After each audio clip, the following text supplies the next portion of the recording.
Why aren't as many people talking about Grok 3 as they did with DeepSeek? So Grok 3, the new AI model from Elon Musk's XAI, has just dropped. By most accounts, it's pretty damn good, but people aren't talking about it in the mainstream media and outside of our AI spheres in the same way that they were talking about DeepSeek when it released about a month ago.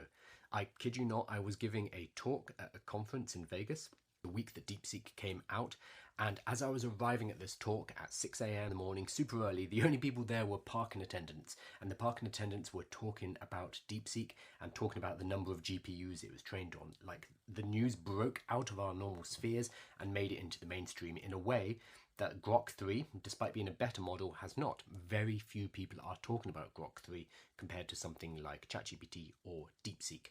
Now, the conspiracy theorists might say that this is because it is a win for Musk. He put together a model, and they've been going for 2 years, XAI roughly, and they've come out with a frontier level model that can compete with ChatGPT, it can compete with DeepSeek, Claude, Gemini, and all of the top models out there. Some people might say that the mainstream media don't necessarily want to report on that because they don't want to give Musk a W.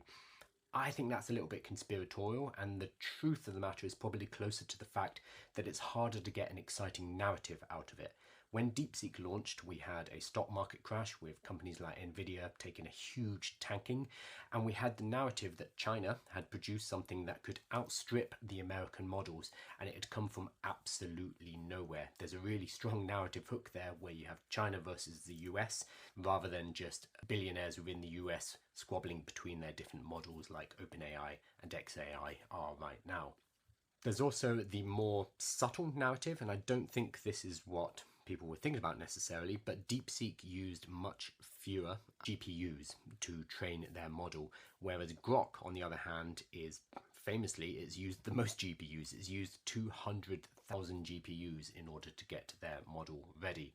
And part of the reason the Nvidia stock crashed was because the DeepSeek model showed that you didn't necessarily need more power. More power was not enough. You didn't just brute force your way through it.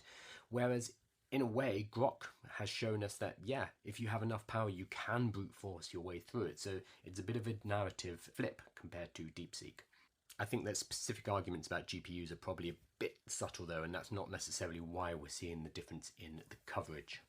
I think the true reason is that we expected a decent model and we got a decent model. There was very little invariance between expectations and reality.